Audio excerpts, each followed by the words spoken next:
Welcome back ناظرین.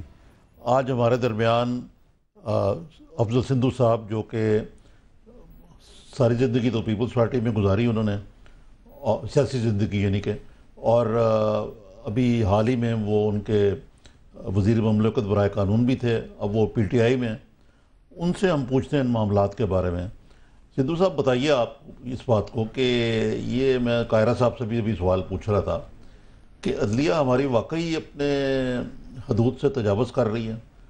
آپ نے مجھے معلوم ہے کہ آپ ان شخصیات میں شامل ہیں یا واحد شخصیت ہیں شاید جنہوں نے سینٹ میں کنٹیمپٹ آف کورٹ لا کے حق میں، قانون کے حق میں ووٹ نہیں دیا، اور اس کے بعد آپ نے پارٹی کو خیر آباد کہہ دیا. ان دی نیشنل اسمبلی، معاف کیجیے گا. تو یہ بتائیں کہ آپ کا ایک اصولی اختلاف ہے اس معاملے میں پیپلز پارٹی سے، یا یہ کوئی سیاسی سفر ہے جو آپ نے طے کیا ہے دوسری پارٹی تک؟ نہیں رضوی صاحب، میرا اختلاف بڑے عرصے سے چل رہا تھا، اور وہ ایک اصولی اختلاف تھا. میرا جب این آر او کا معاملہ آیا تھا، آپ کو شاید یاد ہوگا، اس وقت میں منسٹر اسٹیٹ تو تھا، but I was minister in charge of the dot division. I was the one who issued that list. جی ہاں، آپ نے تو وہ سارا تشدد بام کر دیا. اس معاملے سے آنورڈ، حالانکہ وہ میرا کوئی یہ ایڈونچرزم نہیں تھا، یہ فیصلہ تھا، پرائم منسٹر کا فیصلہ تھا. پرائم منسٹر کئی بار یہ آن دی فلور آف دی ہاؤس کہہ چکے تھے جب کوئی کویسچن آتا تھا کہ جی میں نے لا منسٹر کو کئی بار کہا ہے آئی ڈونٹ نو، وہ کیوں نہیں میڈیا کو جاری کر دیتے ہیں. ایک دن میں نے ان کو صبح ٹیلی فون کیا، میں جی آپ سٹیٹمنٹ دے دیتے ہیں. آج آپ نے میڈیا میں میرے ساتھ بھی ماشاءاللہ کچھ پنجہ آزمایا ہے کہ وہ کون ہوتا ہے. ان کی بیوی کا نام آ گیا تھا، آپ کو یاد ہوگا، کسی نے این آر او میں دے دیا تھا. تو کہنے کہ میری بیوی کا نام کیسے آ سکتا ہے. میں نے کہا جی آپ کی آنریبل وائف کا جو نام آیا تھا وہ میں نے اسی وقت کانٹراڈکٹ کر دیا تھا. مجھے کہنے لگے نہیں آج آپ لسٹ جاری کر دیں. میں دیکھیں جی پنجابی جنہوں کہتے ہیں مروان ازیو جی، کہنے نہیں آپ جاری کر دیں. یہ گیلانی صاحب نے کہا. گیلانی صاحب میں نے جاری کر دی، وہ آپ نے بھی دیکھی صاحب نے. تو اگر آپ نے وزیر اعظم کا حکم مانا تو اس میں کیا برا کیا آپ نے؟ کچھ نہیں برا کیا. I was in the discipline. اس کے بعد وہاں پہ ایک میٹنگ ہوئی جس میں سب لوگ تھے، بابر صاحب بھی تھے، وزیر اعظم بھی تھے، رحمان ملک. بابر رحمان آپ کا مراد ہے، وہ بھی تو اب سابق ہو چکے ہیں نا آپ کی طرح. ہاں، لیکن اس وقت وہ پر توڑ رہے تھے آنے کے لیے. اس وقت میری رائے اس وقت بھی یہی تھی کہ عدلیہ سے ہمیں ٹکراؤ نہیں رہنا چاہیے. آج جو میرا خیال ہے یہ وہی کرنے جا رہے ہیں جو میں نے 3 سال پہلے انہیں مشورہ دیا تھا کہ آپ کسی نہ کسی قسم کا خط. وہ کیا کرنے جا رہے ہیں آپ بتائیے؟ میرا خیال ہے وہ خط لکھیں گے.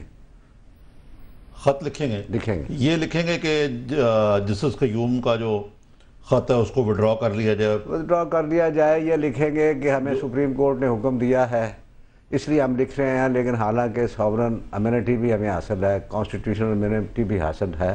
ہم خط لکھ رہے ہیں، رسم لکھ رہے ہیں، نہ آپ باہر پروسیڈ کر سکتے ہیں نہ پاکستان میں.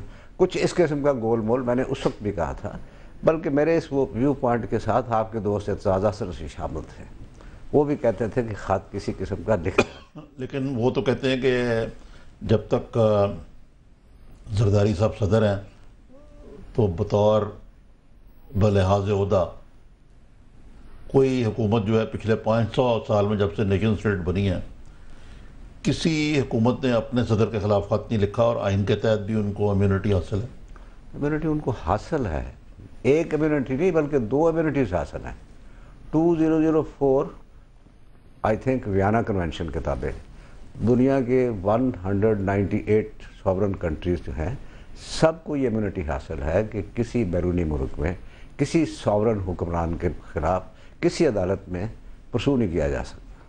جہاں تک ہمارا اپنا تعلق ہے 248(2) کے تابع صدر کے تابع کے خلاف نہیں پرسو کیا جا سکتا. میں اس سے ایگری کرتا ہوں، اور میں نے یہی کہا تھا کہ اسی کو لکھ دیا جائے کہ نہ آپ پرسو کر سکتے ہیں نہ ہم کر سکتے ہیں.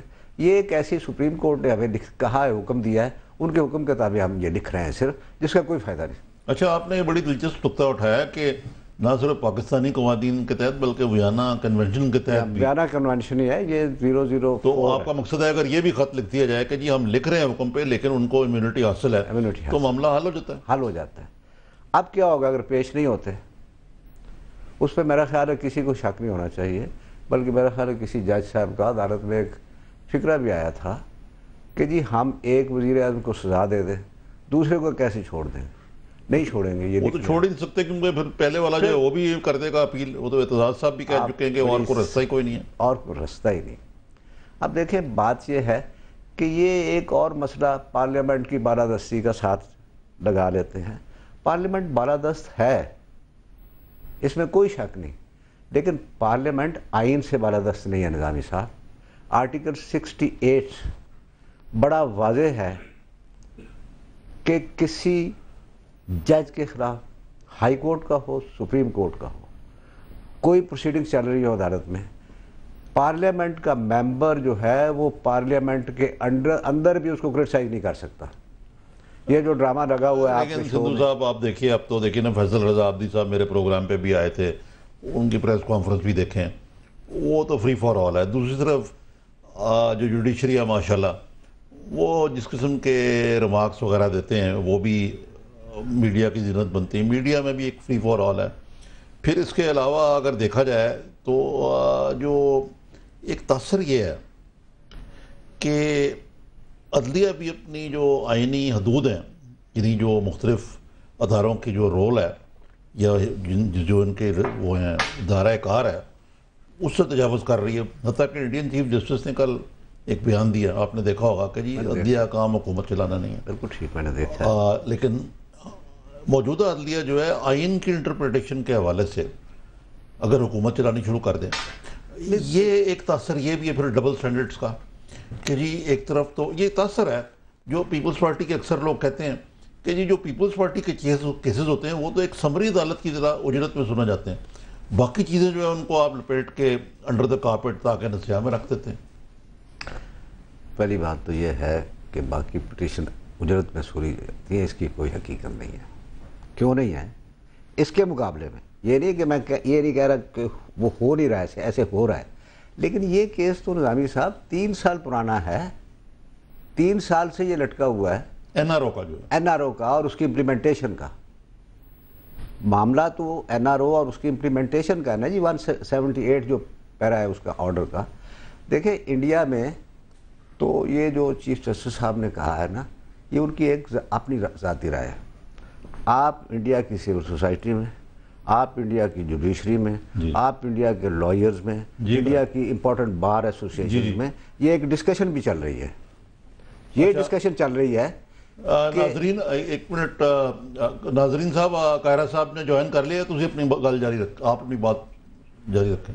اس وقت یہ بھی اس وقت بحث چل رہی ہے کہ یہ جو آرٹیکل 68 کے تابع جج کا کنڈکٹ پارلیمنٹ میں نہیں ڈسکس کیا جا سکتا، وہ یہ بھی ڈسکس ہو رہا ہے بار ایسوسیشنز میں ہر جگہ پہ کہ اس میں ترمیم ہونی چاہیے، اور ترمیم اس میں کرنی چاہیے کہ جج کے کم از کم ایسٹس، کم از کم اس کی جو کمائی میں فرق آیا جج بننے کے بعد اس کی سکروٹنی کی جا سکے. ہمیں اس کے اوپر بحث کرنی چاہیے.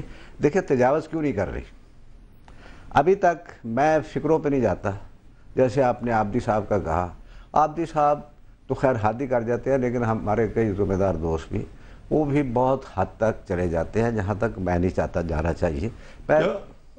قطع کلامی معاف، اب قاہرہ صاحب سے ذرا آپ نے جو بات کہا ہے اس پہ پوچھنے. قاہرہ صاحب آپ نے ہمارے سندھو صاحب نے جوائن کیا، افضل سندھو صاحب نے، آپ کے پرانے کولیگ ہیں، وہ اس سے اتفاق نہیں کرتے کہ عدلیہ اپنے حدود سے تجاوز کر رہی ہے. وہ کہہ رہے ہیں ان کے ایسٹس بھی ڈکلیئر کرنے چاہیے.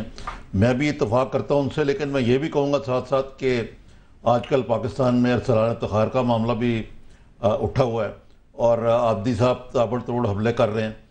تو یہ جو معاملہ ہے ارسلان افتخار کا، اس معاملے میں بھی وہ صورت دکھائی گئی ہے جو آپ کے بارے میں کیسز کے معاملے میں دکھائی گئی ہے. جی سندھو صاحب ایک تو میرے ابھی بھی کولیگ ہے جی. میں تو سندھو صاحب ہمارے سینئر تھے، چلے رستے جدا ہو گئے. میں اتنی عارف صاحب گزارش کر رہا تھا پہلے بھی کہ دنیا کے اندر ایک بات طے ہوتی ہے، دنیا کے تمام نظاموں میں پہلے ایک بات طے کرنی ہوتی ہے آپ نے کہ اقتدار اعلیٰ کس کے پاس کہاں ریفلیکٹ ہوتا ہے. اقتدار اعلیٰ اگر تو سپریم کورٹ میں ریفلیکٹ ہوتا ہے تو بالکل سپریم کورٹ کو سپریمیسی ہونی چاہیے, اور اگر پارلیمان میں یعنی آئین پاکستان یہ کہتا ہے کہ اقتدار اعلیٰ اللہ کا ہے اور زمین کے اوپر اللہ کی مخلوق کا اور ان کے منتخب نمائندوں کے ذریعے یہ پارلیمان کے پاس ہے. اب پارلیمان سے تمام ادارے جنم لیں گے, انہی سے تمام اداروں کے قوانین بنیں گے. سپریم کورٹ کو اس کا سائز چھوٹا کرنا ہے یا اس کا سائز ڈبل کرنا ہے, پاکستان میں لوگوں کو انصاف دینے کے لیے کس قسم کا جسٹس سسٹم چاہیے, یہ کیا پارلیمان نے فیصلے کرنے ہیں یا عدلیہ نے فیصلے کرنے ہیں؟ یہ بڑی طے شدہ عمر ہے. دنیا کے وہ معاشرے جہاں پہ یہ چیزیں ڈیفائن ہو گئیں, ڈٹرمن ہو گئیں, ان کے نظام چل پڑے. ہمارے ہاں ہوتا یہ ہے کہ اگر ہم سیاسی طور پہ وہ چیز مجھے سوٹ کر رہی ہے تو آج میں کچھ اور کہہ رہا ہوں, کل میرے حالات بدلیں گے تو میں کچھ اور کہوں گا.